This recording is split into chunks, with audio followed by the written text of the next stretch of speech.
네. 금일 세미나 시작하도록 하겠습니다. 금일 세미나는 먼저 슬램 관련과 그리고 IC&EV 발표 시작하도록 하겠습니다. 먼저 홍철현님의 슬램 발표 시작해 주시면 감사하겠습니다.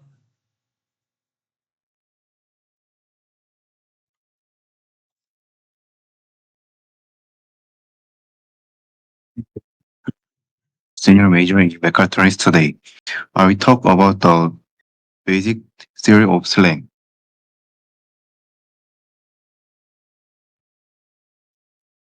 First, SLAM stands for simulation, localization, and mapping, which mean estimating the robot position and mapping the environment at the same time.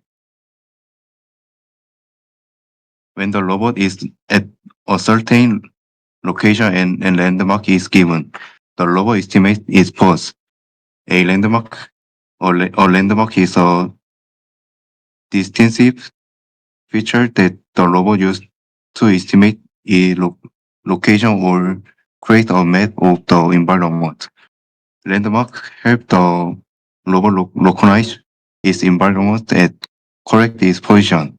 This process involves calculating where the robot is and which discretion it is expecting.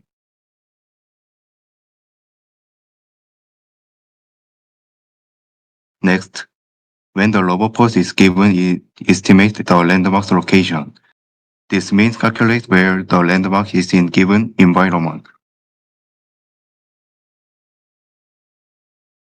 These two processes are called localization and mapping, and by repeating this process, the robot can more accurately calculate its position and mapping over time. Localization and mapping usually use graph-based method. In localization, a motion model is used, and in mapping, an observation model is used. The motion model represents the probability that the robot is in its correct state x based on its previous state x t-1 and control input ut. The observation model represents the probability of obtaining observation data zt when the robot is in state xt. For example, let's say the robot is at t-1. Using the motion model, the robot received a control input to move forward 1 meter and turn 13 degrees clockwise. Then estimate its new position xt. Next, using the observation model, the robot observed the landmarks with its sensor in the new position.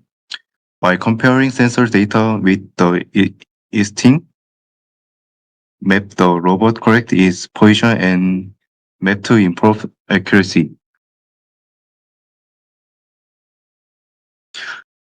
Next, I will explain localization.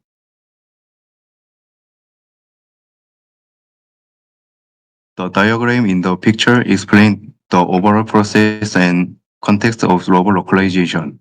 It shows two distinct act cycle, where the robot collects and processes data from the environment to estimate its position. Plan its path and executes its movement. Suppose the robot is placed somewhere in an environment with multiple pillars. At this point, the robot does not know where it is. This is called the unknown position state. First, through its sensor, the robot discovers itself next to pillar. The red graph below represents the probability of the robot being each pillar. Since there are many pillars, equal probability is assigned to each pillar. Next, the robot receives a control command and moves. In the left picture, the robot moves to the second pillar. The blue graphs in the right picture represent the probability calculated in this previous process.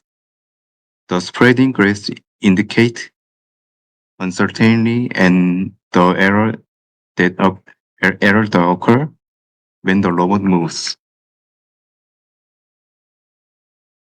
Then the robot discovers itself next to a new pillar through its sensors.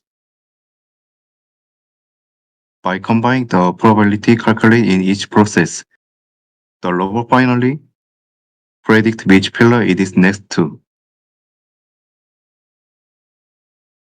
In the picture, suppose the robot is somewhere between x = 4 and x = 7 at the beginning. There is a Billy spell t-1 about each previous state in that position.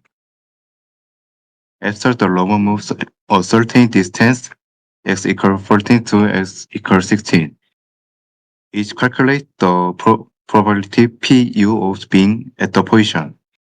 The prior probability is calculated through convolution of the previous Billy spell t-1 and Pu. This is the predict state using the motion model. Then using its sensors, the robot calculates the probability Pz of being at a new position. This value is converted with the prior probability to final calculate the probability variety of the correct state. Next, I will explain planning. The picture explains three important concepts related to path planning for robot or autonomous vehicles. Path, trajectory, and policy. Path is a set of points the robot or vertical should move to without considering time. Trajectory is a time parameterized passing parameterized path adding a time factor to the path, define where the robot should be at specific times. Policy is a function that defines the relationship between state and action, determining what action the robot should take in a given state. Next, I will explain A-star algorithm, which is commonly used in planning. Unlike other algorithms, A-star combines the actual cost and estimate cost to officially calculate the optimal path. This picture shows an example of applying estimate cost. The black number on the picture represents the movement cost and the H values applied per specific range represent the estimate cost. Let's assume a path from node B to node J.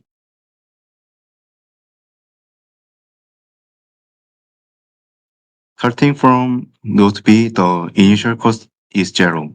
After calculating the cost to nodes A, C, and G connected to B, node A has a total cost of 10. Movement cost 5 plus estimate cost 5. Node C has a total cost of 5.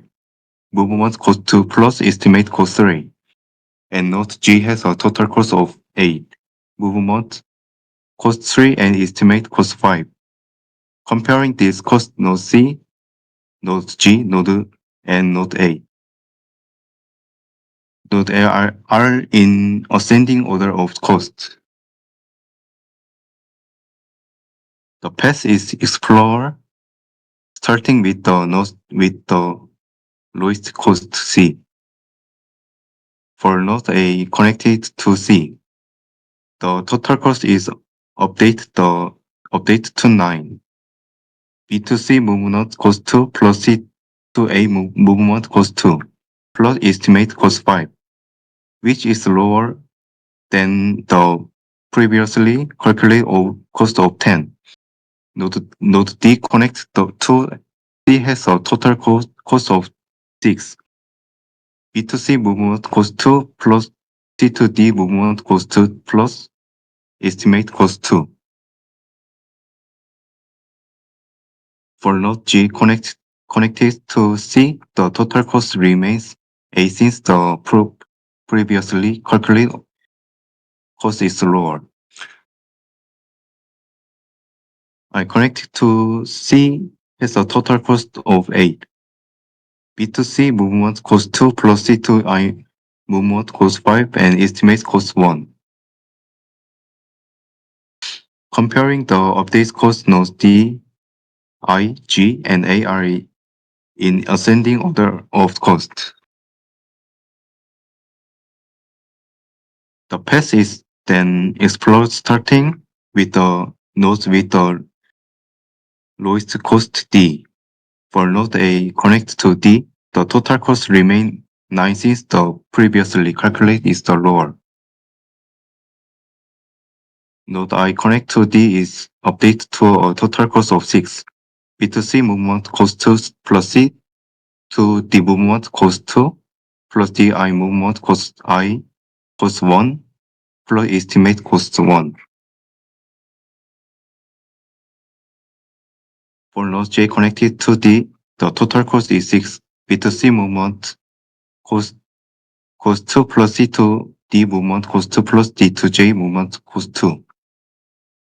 Since J is the destination, the final total cost is 6. Algorithms like A-star are fast in computation and advantageous for finding the shortest path for require careful specification of the heuristic cost to ensure reliability. Next, I will explain robot path planning.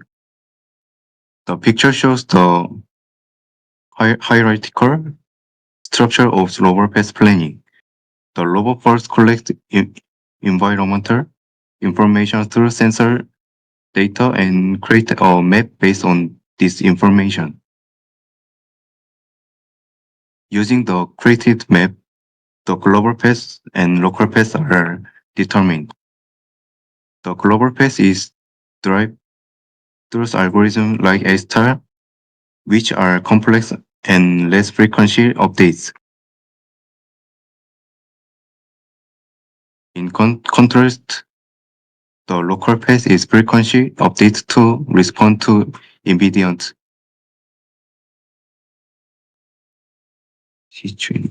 ambient situation, while the robot follows the global path. Next, I will explain the potential field method which handle global and local paths simultaneously. The left picture visually represents the potential field in an environment with a global and obstacle. The potential energy value decreases and as the robot approaches the goal, guiding the robot along the gradients to minimize energy at the goal. The right picture shows high potential energy values near obstacle, designed to make the robot avoid high energy areas. The final potential fields consider both the attraction to the goal, repulsion from obstacle. Finally, I will show a video of my project to calculate. In the video, the green vector is a attractive vector leading to the goal, and the red vector is the repulse vector leading away from obstacles. The black vector, which is the sum of both vectors. This concludes my presentation. Thank you.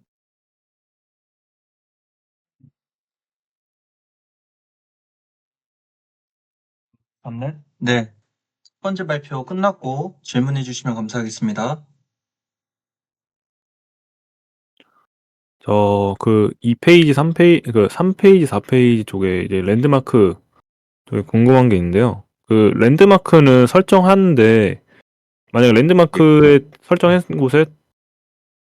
곳으로 이제 저희가 가는 거죠. 이 로봇 자체가. 랜드마크를 설정한 곳으로 가는 게 아니고, 이제 어떤 맵이 주어지면은 로봇이 특정 위치에 있는 거를 추정하기 위해서 이제 지정해 놓는 그런 구역, 약간 특징 같은 거라고 보시면 됩니다. 이 랜드마크로 간다기보다는 위치 추정하기 위한 하나의 좌표를 이제 하나 정하는. 그렇게 보시면 될 것 같습니다. 그러면 계속 랜드마크를 계속 지정하는 건가요? 또 그 멀어지면 랜드마크로부터 가까워지거나 멀어지면 또 다른 랜드마크를 설정해서 가는 형식인가요? 랜드마크. 이게 랜드마크라는 게 계속 새로 만들어지는 게 아니고, 어떠한 이제 맵이 있으면은 거기서 그 내에서 이제 랜드마크를 설정하는 것입니다. 아, 그럼 한정된 지역에서만 가능한 건가요? 그렇죠. 이 경우 같은 경우는 한정된 경우라고 볼 수 있습니다. 네, 감사합니다.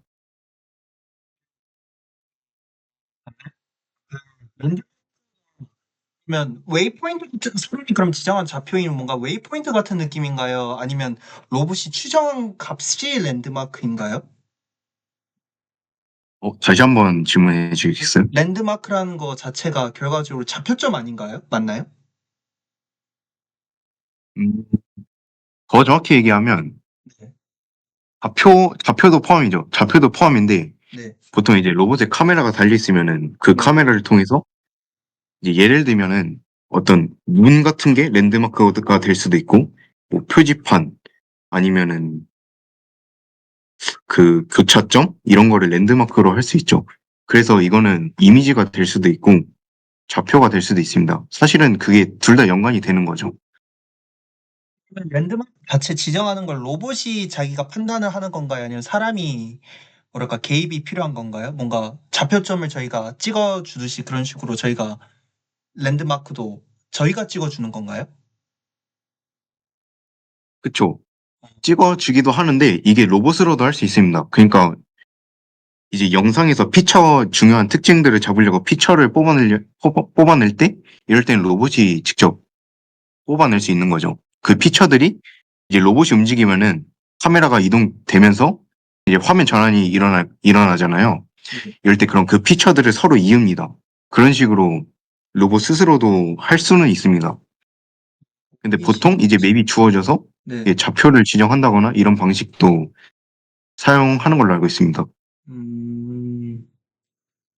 그렇군요.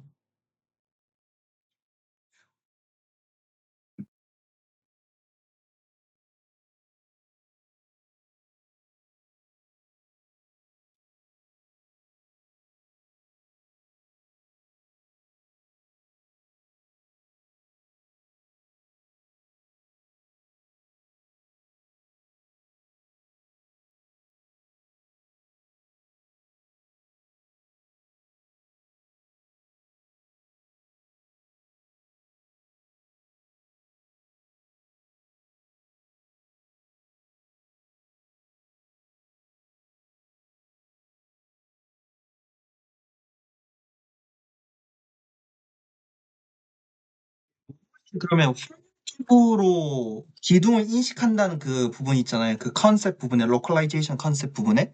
네, 이거 다음 페이지. 요거 부분이 결과적으로 그러면 로봇이 벽을 인식하고 다음 넘어갔을 때 또 벽이 있으면 벽을 인식하고 다음 넘어갔을 때 벽이 있을 거라 예상하는 그런 확률적인 부분인가요? 그렇죠. 만약에 여러 가지 기둥이 있으면은 이제 센서를 통해서 그 기둥을 인식을 하는데 근데 정확한 위치를 모르기 때문에 각 기둥에 이제 일정한 확률을 부여한다고 보면 될 것 같습니다. 그래서 그 다음에 보시면 이 페이지에서 빨간색 그래프 같은 경우는 이제 각각의 기둥에 존재할 확률을 나타내는 것이고, 이제 로봇이 이동하면은 이제 불확실성으로 확률이 좀 퍼지게 되고, 다음으로 이제 또 센서를 통해서 인식을 하게 되면 그 다음 기둥에 대한 확률이 나타나는데, 이 확률들을 이제 컨볼루션 과정을 통해 가지고 가장 높은 기둥에 있을 확률을 뽑아낼 수 있는 것입니다. 과정에서도 딥러닝을 활용한 거네요. 컨볼루션을 썼다는 것 자체가. 맞나요? 아, 약간 의미가 그런 컨볼루션이라기보다 그냥 약간 이 두 확률에 대한 합, 약간 연산이라고 보시면 될 것 같아요. 딥러닝, 인공지능이 들어가진 않습니다. 음,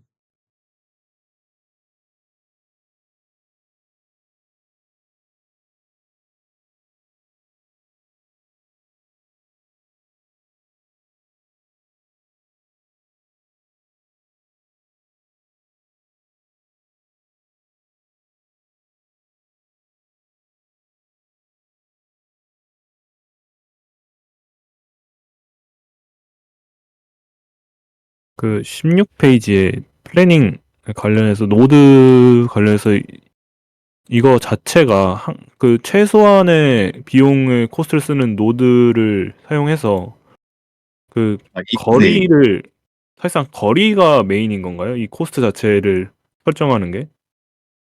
그쵸. 코스트 설정하는 것 자체는 거리가 메인입니다. 근데 여기 있는 사진 같은 경우는 그냥 제가 어떠한 거를 설명하려고 넣은 거가 아니고 그냥 예시를 넣으려고 포함시킨 겁니다. 음. 그래서 코스트 같은 경우는 이제 뒤에 나오는 에이스타 알고리즘에서 다루는데 이제 여기서는 이제 거리 기준이 됩니다. 최단 거리를 찾아내는 것이 목표입니다. 음.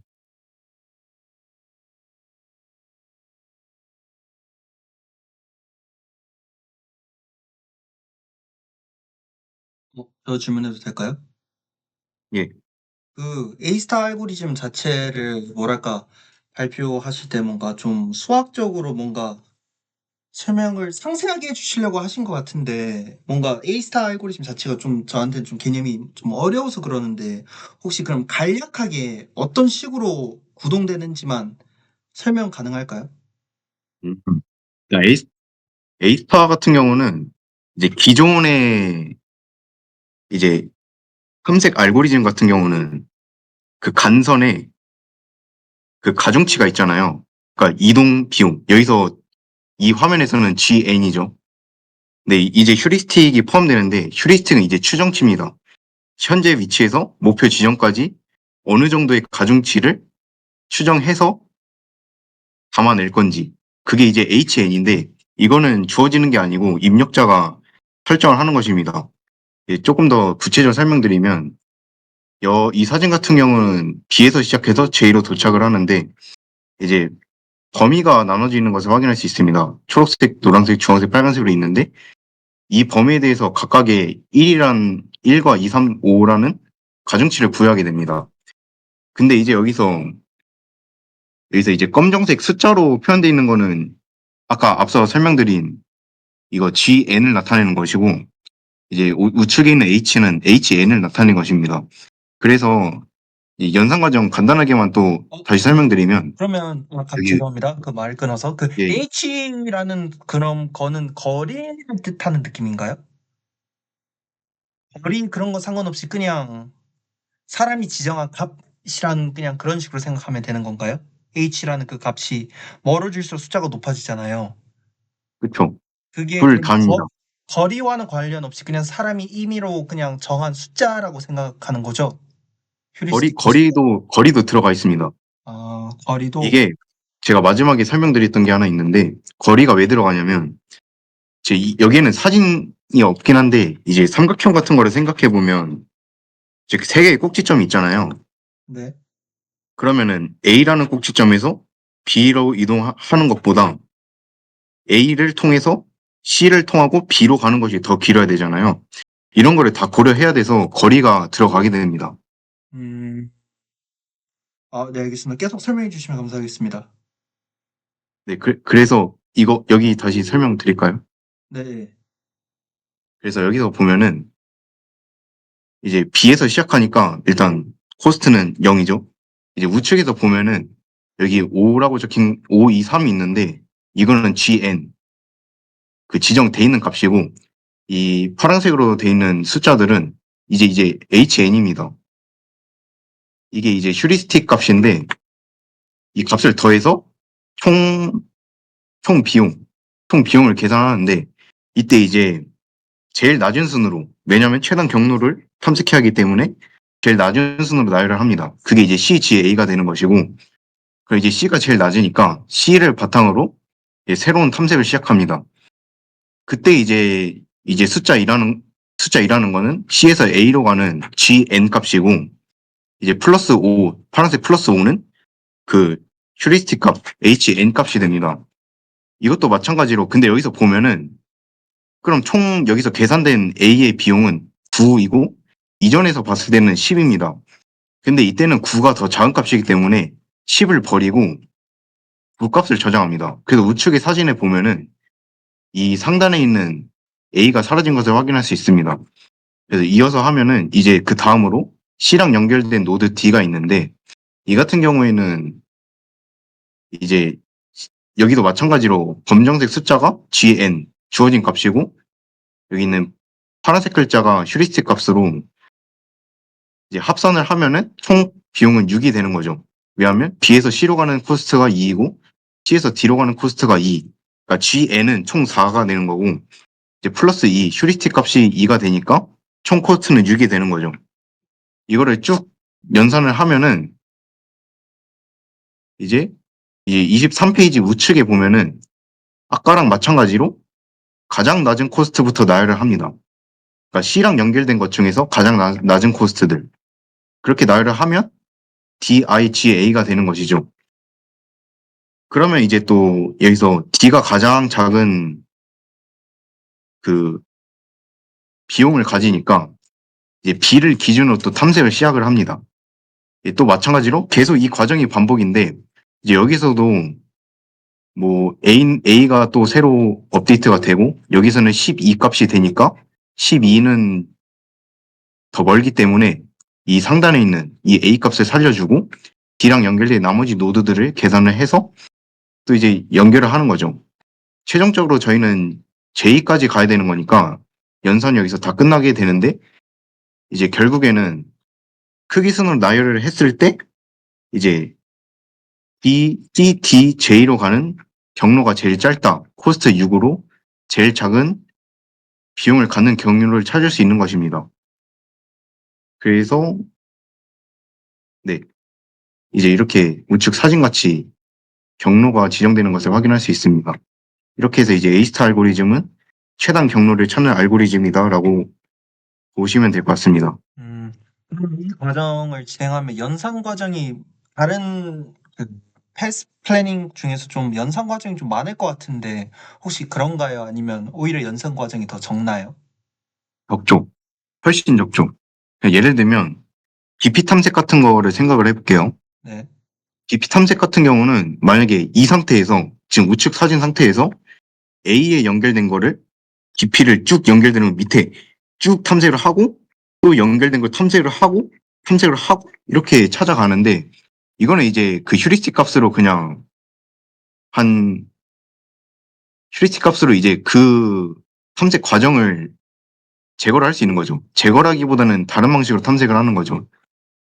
그러니까 다른 탐색 방식 같은 경우는 모든 노드들을 다 계산을 해야지 이제 크기 값으로 나열할 수 있는데 이제 A스타 같은 경우는 그럴 필요가 없는 거죠. 훨씬 적습니다.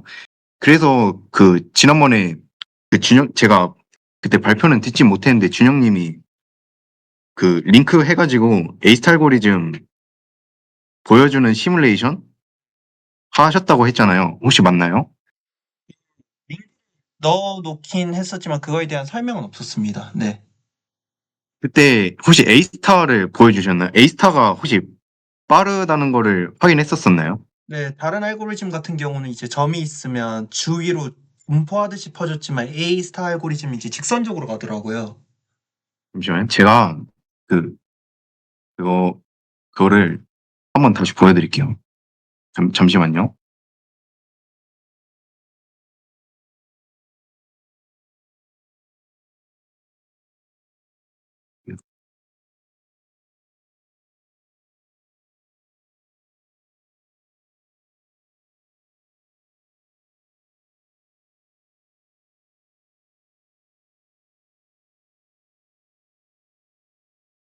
지금 화면 보이나요? 네, 보입니다. 뭐 이렇게 제 사용법이 좀 가물가물한데 그거 그냥 누르고 밑에 스타트 누르면 됩니다. 이게 이제 퍼지는 게 있잖아요. 네, 네. 이 하나하나를 다 계산을 하는 겁니다. 이 알고리즘 같은 경우는 이제 하나하나 다 계산을 하는 거죠.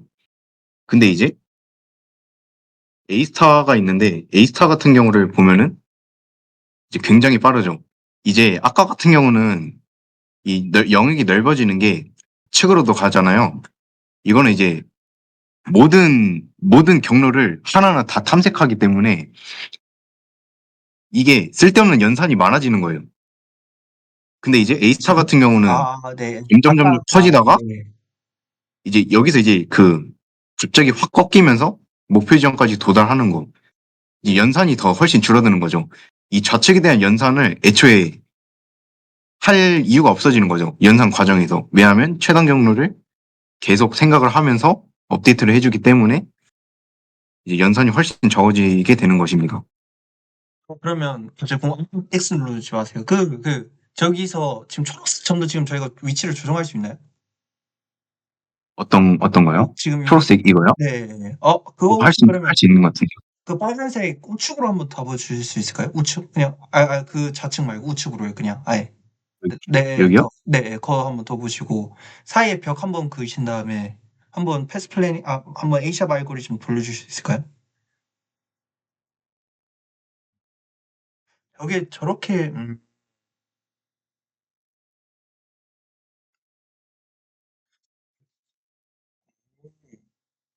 엄청 빠르네요. 혹시 그러면 밑에 다이제스틱 알고리즘도 있잖아요. 네, 그거 한 예. 번만 돌려봐 주실 수 있을까요? 다이스트라도 꽤 빠르긴 할 텐데 얘도 오래 걸리네요. 근데 음,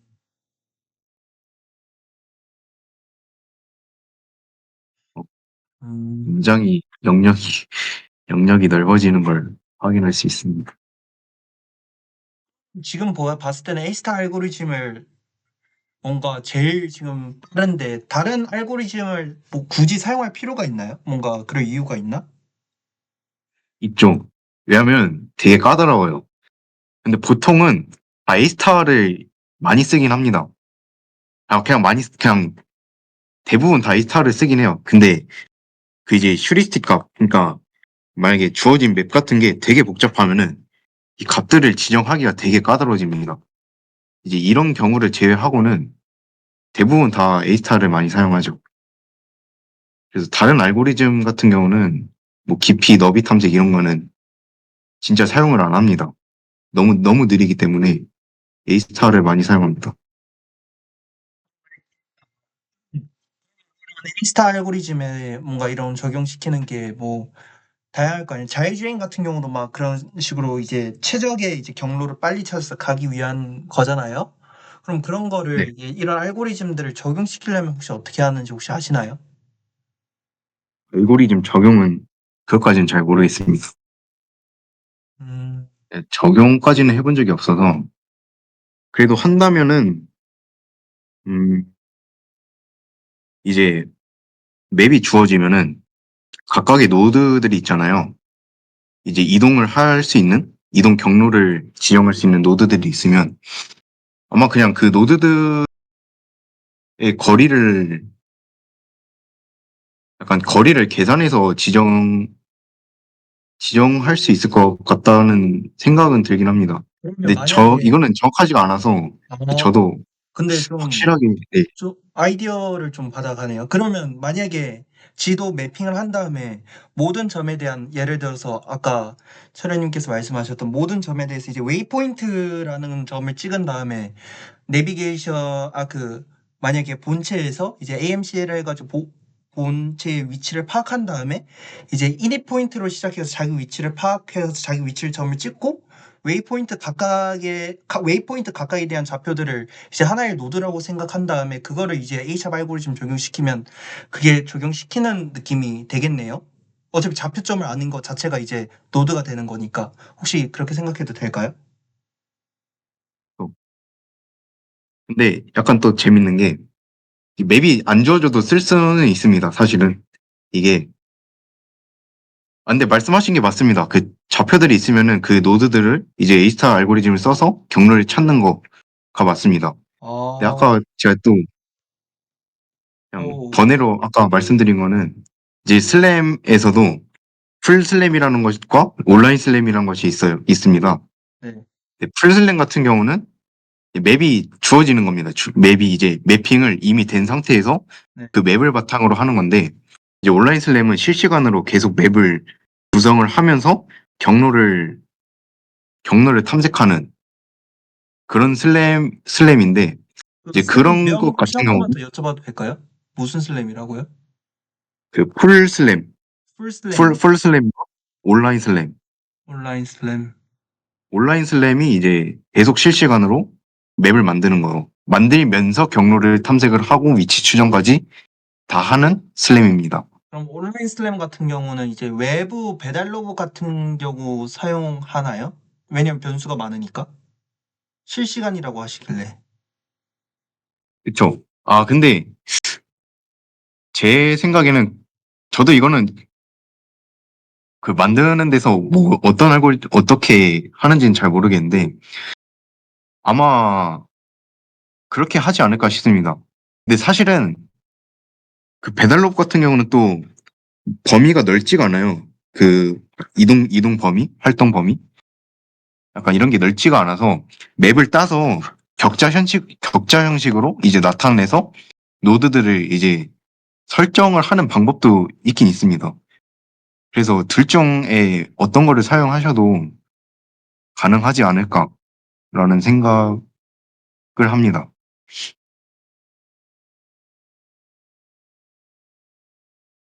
그러면 마지막으로 혹시 PPT 한 번만 돌아가 줄 수 있을까요? 어떤 걸요? PPT로. 아, PPT요? 예. 예.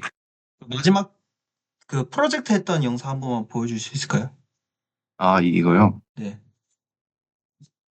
요거 자체가 그러면 좌표점을 찍어가지고 그쪽으로 이동을 지금 하고 있는 그거잖아요. 그쵸? 그쵸. 그, 여기가 이제 도착 좌표점입니다.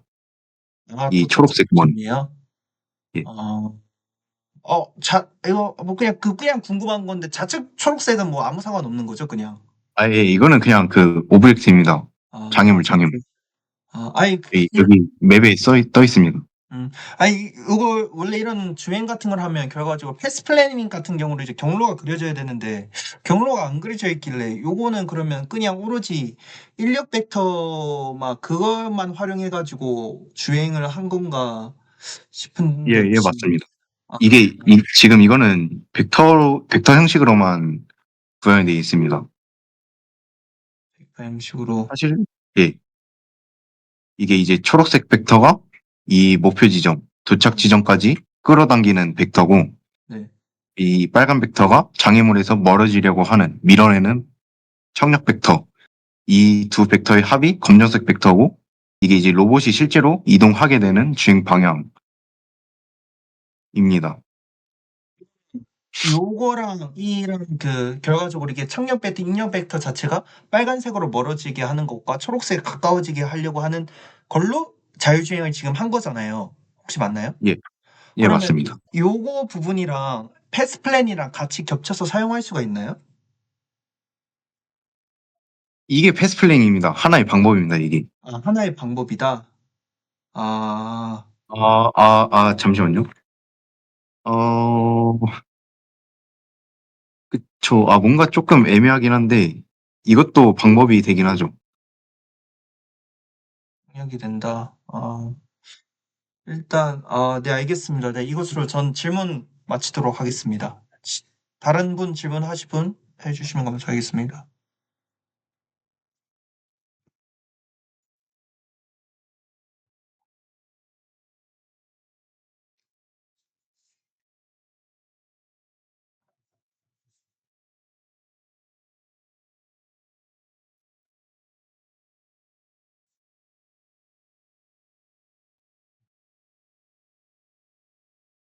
혹시 더 질문이 없으신가요? 네, 그러면 이번 1차 슬램 관련 홍철현님의 발표 마치도록 하겠고, 다음 이현주님의 이제, ICE and EV 발표 준비해 주시면 감사하겠습니다.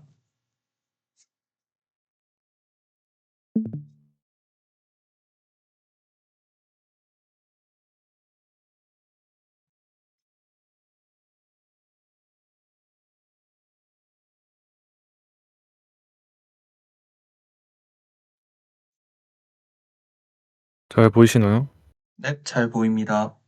넘어가는 것도 잘 보이나요? 네, 잘 보입니다. 알겠습니다. 녹화해 주시면 감사하겠습니다.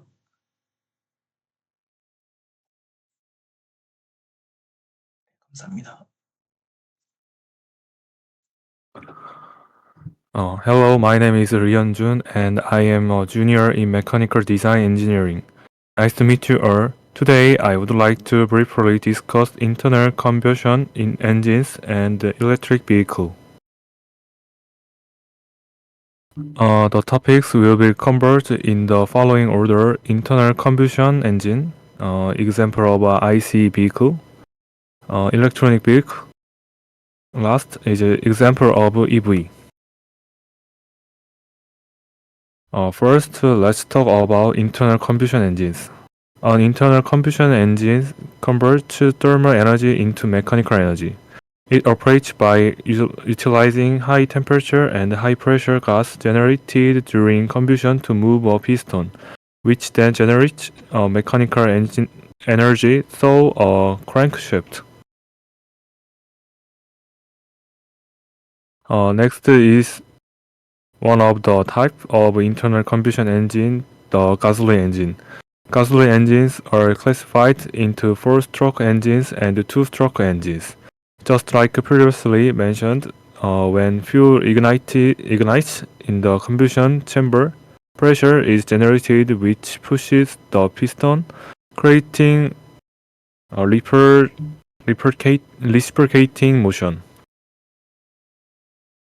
This reciprocating motion is then converted into rotational motion via the crankshaft.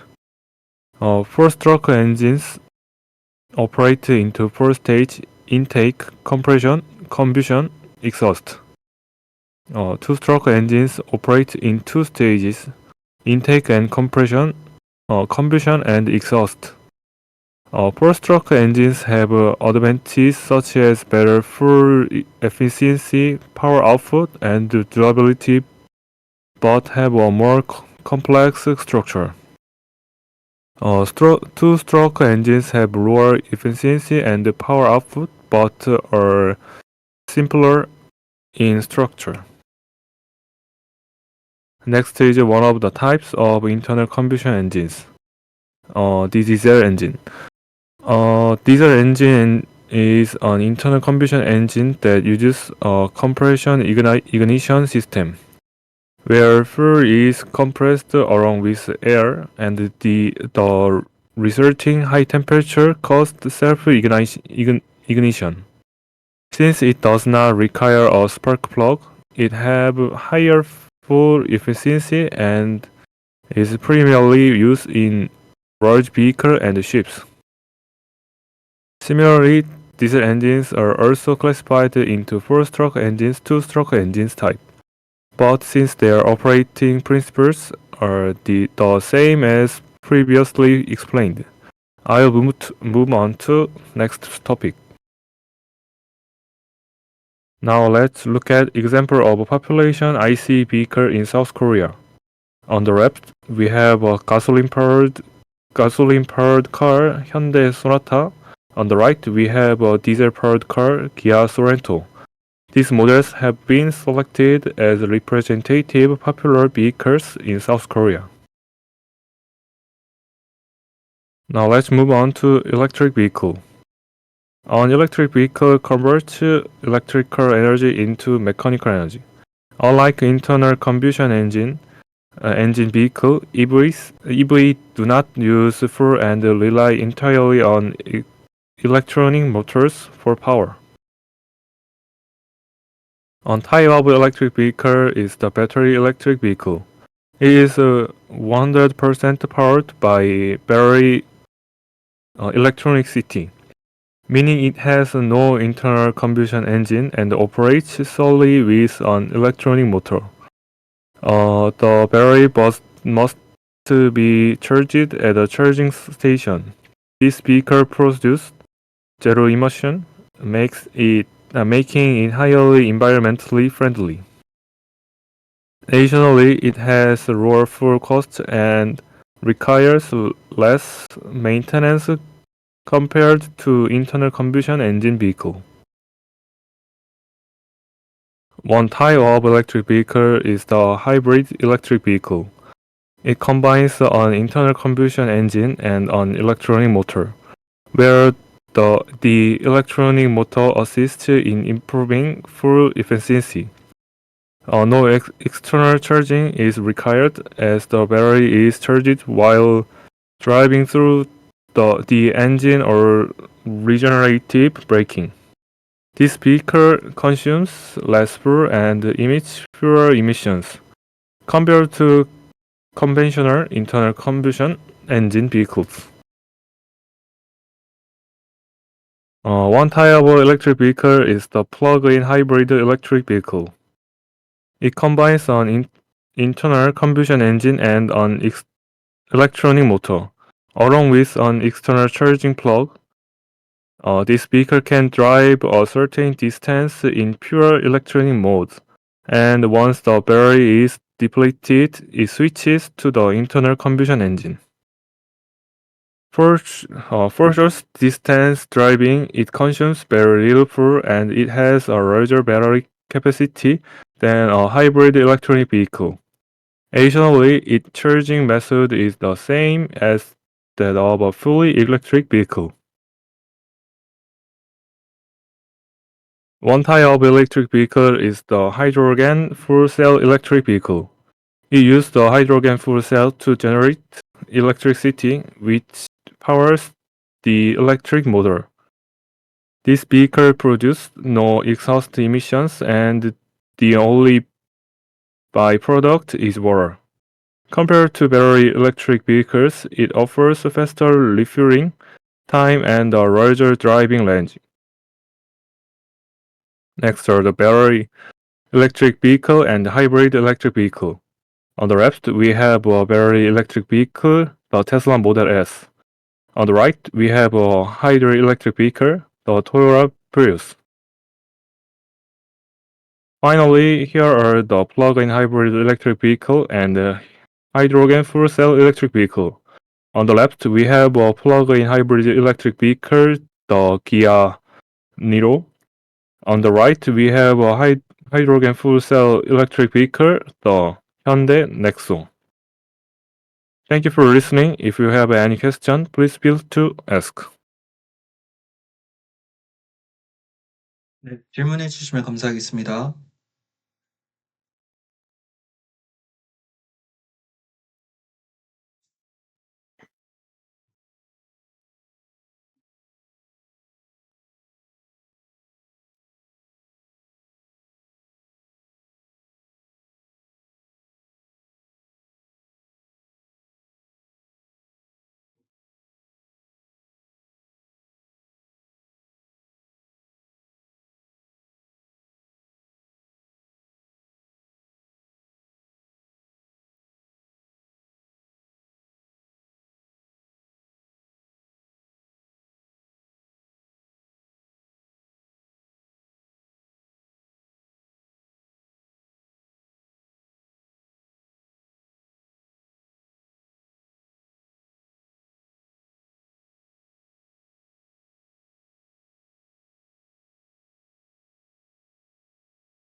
질문 하나 있습니다. 여기서 페이지로 이제, 뭐랄까, 여기 그 PPT에는 페이지 번호가 안 적혀져 있어가지고, 지금 대본에 있는 페이지 말씀드리면, 8, 9, 10, 11? 예. 뭔가 자동차에 대해서 지금 다 나열을 했지 않습니까? 네. 그쵸, 종류에 따라. 요 종류들 중에서 지금 현재 제일 많이 뭔가 사용? 모든 이 종류에 대한 연료기관인 자동차들이 아직 다 운행 중인가요? 아니면 몇 개는 지금 뭔가 점점 희소성을 띠고 있나요? 혹시? 일단 지금 전기차 말 그대로 지금 현대나 아니면 각 다른 회사들도 전기차를 계속 메인으로 많이 내기 때문에 이제 이 네 가지 다 지금 아직도 열심히 제작 중이고요. 네. 그다음에 지금 그리고 가장 발달되고 있는 쪽은 이제 하이브리드 일렉트릭 비클, 그러니까 하이브리드 자동차가 가장 지금 높은 성장세를 보이고 있습니다. 그 이유 자체가 이제 아무래도 지금 전기차나 이런 차도 많이 나왔는데 지금 반도체 성능이나 그다음에 그 투자 대비 지금 나오는 것들이 그 지금 이상의 전기차를 출력을 내기가 애매할 뿐더러 돈도 더 들기 때문에, 그래서 지금은 효율면으로 하이브리드 자동차가 지금 많이 개발 중에 있고요. 그리고 PHEV도 이제 열심히 제작 중이고, 사실상 가장 좀 덜 떨어진다 그러면 어떻게 보면 지금 상황에서는 이제 수소 연료 차량이 가장 지금 낮을 것 같습니다. 이 네 개 중에서는.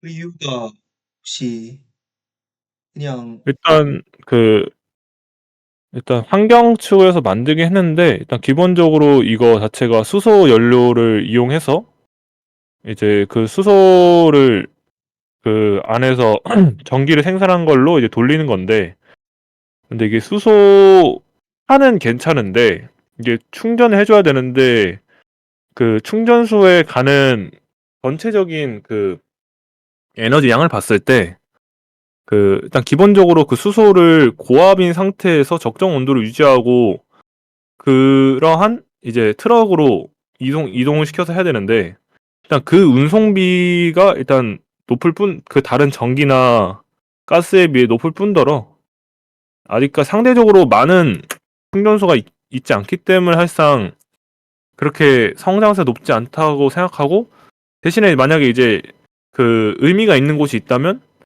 이제 섬이나 요런 데는 이제 따로 충전소를 계속 가니까 거기는 의미가 있을 것 같습니다. 대신에 다른 곳들은 그렇게까지 막 메리트가 있지는 않다라고 제가 생각하기 때문에, 그리고 다른 그 뉴스에서도 계속 나오고 그러고 있어가지고, 그래서 그것 때문에 이제 가장 성장세가 낮지 않을까라고 이제 제가 의견을 드렸습니다. 섬말인가요? 섬? 네. 뭐 제주도 같은 거 말씀하시는 건가요? 아니면 그냥 제주도도 어떻게 보면 포함될 수 있지만 그것보다는 아예 그냥 그 작은 섬 정도로 생각, 강화도나 어, 그 정도의 섬을 생각하면 좋을 것 같습니다. 어, 어, 네. 그런 데서는 이제 네, 전기를 얻기가 힘드니까 네. 이제 전기 충전이나 가스 이런 거가 오히려 계속 그 만들기도 힘들 뿐더러 거기서 계속 공급해야 되는데, 근데 사실상 여기서는 이제 그냥 수소만 갖다 놓으면 얘가 알아서 전기를 생산해서 하기 때문에 이제 그렇기 때문에 섬에서는 좀 더 유용합니다. 이 수소 전기차 자체가.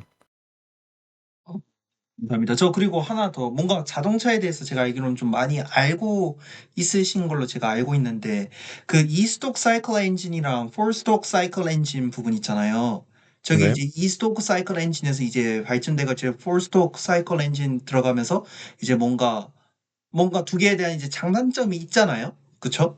근데 네. 요즘은 이제 폴스톡 사이클 엔진을 지금 계속 쓰고 있고 대부분의 자동차들이 그쵸? 네. 그럼 이 다음으로 이제 뭐 과거 한 한 1, 2년 전까지만 해도 이제 몇 년 후로는 이제 가솔린 뭐 디젤 뭐 어떤 가솔린 자동차는 이제 안 나오고 오로지 전기차만 운행된다 뭐 그런 이야기가 있었었잖아요. 그쵸? 네. 근데 최근에 뭐 최근 어쨌든 몇 달 전에 뭐 전기 자동차 폭발 사건 때문에 그런 거에 대한 이제 좀 뭐랄까 좀 미지해져이긴 했었잖아요. 이제 점점 그거에 대한 거에. 네. 그래가지고 일정 갑자기 가능성을 말씀하시는 건가요? 네, 가능성 자체가 좀 낮아지긴 했잖아요. 그래가지고 뭐 저희 주차장 같은 경우도 충전소에 몇 퍼센트 이상 들여보낼 수 있다 뭐 그런 것도 생기고. 아, 네. 그래서 그냥 궁금한 게 이 디젤 찐 부분은 아예 그러면 지금 아까 하이브리드 전기 자동차 같은 경우는 지금 그렇게 발전돼서 그렇게 종류가 많잖아요. 아, 그쵸? 네. 그럼 이 디젤 엔진 파트에서는 뭔가 좀 개발이나 뭐 그런 부분이 안 이루어지나 싶어가지고 뭔가 자동차 그때 제가 당시 공학개론 들었을 때도 교수님 말씀은 1980 몇 년도 그 책이 지금까지 유지된다. 왜냐? 그때부터 발전이 안 됐기 때문이다. 막 그런 식으로 말씀하셨던 걸로 기억이 나는데 혹시나 뭔가 이거 관련으로 뭔가 좀 아시는 게 있나 싶어서 물어보고 싶습니다. 이게 아마 성장세는 가솔린이랑 디젤 엔진에 비해서는 전기차가 우위에 둘 수밖에 없고, 또 사실 뭐 그 이유를 따지면 뭐 자원도 자원이고 환경도 환경이라서 아무래도 상대적으로 만약에 이제 가솔린 차량이 막 증가한다. 그러면 사실상 이제 하이브리드 쪽에 아마 증가할 가능성이 높고요. 사실 가솔린 자체, 디젤 자체는 사실상 이제 이 이상으로는 굳이 더 개발하지는 않을 걸로 보이고, 그다음에 디젤 같은 경우는 대부분 SUV나 큰 힘이 필요한 쪽에 쓰기 때문에 오히려 차량보다는 선박이나 이제 비행기 그쪽에 더 많이 쓰여가지고 아마 차량 쪽은 조금 덜어질 것 같습니다. 제 생각 그 여러 가지를 조합해 봤을 때 상대적으로 자동차로 한해서를 가면 아무래도 전기차 그만큼의 이제 그렇게 막 큰 성능을 요하지 않기 때문에 자동차 자체가 슈퍼카를 뭐 그런 것도 사실 뭐 비행기나 선박에 비해서는 에너지가 훨씬 작기 때문에 자동차로 관해서는 아마 전기 쪽으로 많이 발전 가능성이 높을 예상이고요. 그리고 가솔린이랑 이제 디젤은 그 상대적으로 이제 발달을 아예 안 한다는 건 아니고 상대적으로 아마 주춤할 가능성이 좀 많이 높습니다. 그리고 네. 이사이클이나 포사이클은 뭐 사실 이거는 그 어떤 자동차를 이제 그 어떤 목적으로 쓰냐에 좀 다른 거라 그쵸, 사실 이제 맞죠. 그거는 맞습니다. 네, 그래서 음, 아마 그냥 포사이클은 조금 더 복잡한 대신에 효율성 면에서 좀 많이 맞습니다. 높은 거고, 네. 이사이클은 이제 효율성 면에서 낮지만 좀 빠르고 그다음에 좀 간편하다. 그래서 보통 오토바이나 이런 데 많이 씁니다.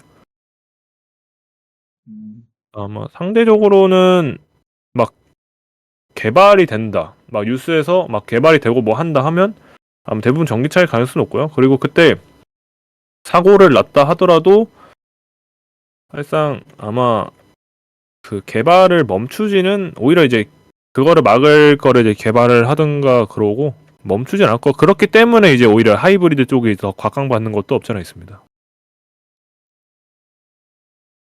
맞습니다. 네, 아, 알겠습니다. 감사합니다.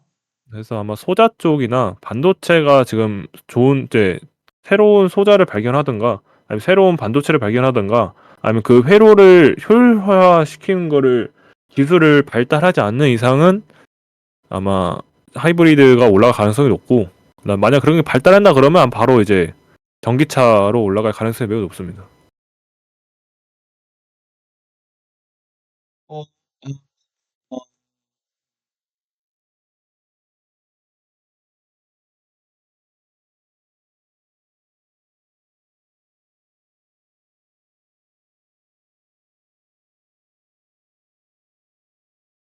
다른 분들 질문 있으시면 질문해 주시면 감사하겠고 만약에 질문이 없으면 30초 안에 질문이 없으면 네, 마감하도록 하겠습니다.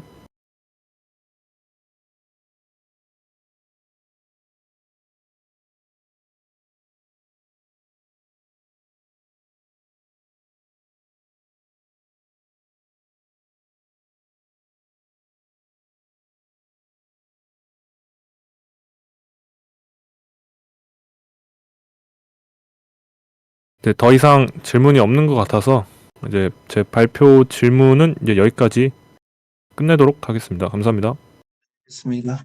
네, 오늘 발표 고생하셨고, 지금 그래도 어느 정도 지금 대부분의 사람들이 참여를 해주셨는데 이거 관련해서 의견을 여쭤볼 게 있어서 하나 여쭤보도록 하겠습니다. 다음 주가 설날입니다. 제가 다음 주 발표고 이제 박성 씨가 다음 주 발표인데 저는 뭐 준비를 하고 있고 그래서 다음 주 발표해도 전 상관이 없습니다. 그래서 여러분들은 다음 주 목요일을 발표를 참석이 가능하실까요?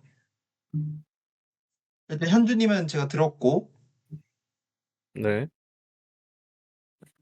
혹시 오늘이 끝 아닌가요? 30일이 1월의 마지막으로 알고 있습니다. 아, 다음 주까지 하는 건가요? 네. 아, 만약에 다음 주 밀린다고 하면 2월 초까지 하는 겁니다. 30일 날 가능할지 저도 잘 모르겠어 갖고 30일.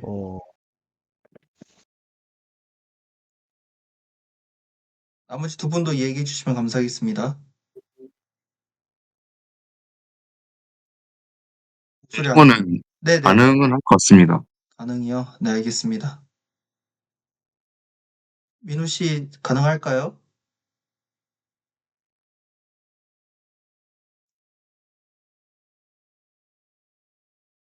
민우 씨? 그 채팅에 그때 봐야 알 것 같다고 올렸습니다. 아, 채팅이요? 어디 있지? 대전날이네요. 대전날이에요? 이 날이? 쪽? 아이디어 경진대회? 아, 안 되겠네. 네. 그러면은 무슨 일이 30일이, 있을지 몰라서. 30일이 대전날이에요? 30일이? 아,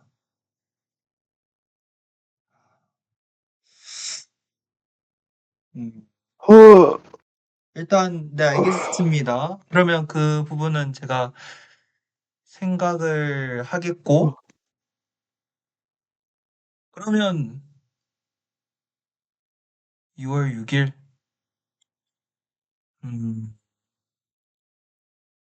네, 그 요일은 그럼 제가 아마 그럼 2월 6일 발표할 걸로 알고 있고, 저는 2월 6일 대면으로 하루는 2월 6일 대면으로 할 지금 생각을 하고 있습니다. 왜냐면 2월 6일 날이 아마 1기와 2기의 교체 날이기도 하고, 아마 2기 분들하고 첫 번째 세미나를 비대면으로 하기는 제가 싫어서 아마 목요일은 아마 대면으로 할 거 일단 같다고 생각을 합니다. 네. 네, 그러면 일단 다음 발표는 2월 6일로 발표하는 걸로 알고 최대한 대면 발표를 할 것이니 여러분들 좀 기억해 주시면 감사하겠습니다. 네, 오늘 세미나는 여기까지 하는 걸로 하고 고생하셨습니다.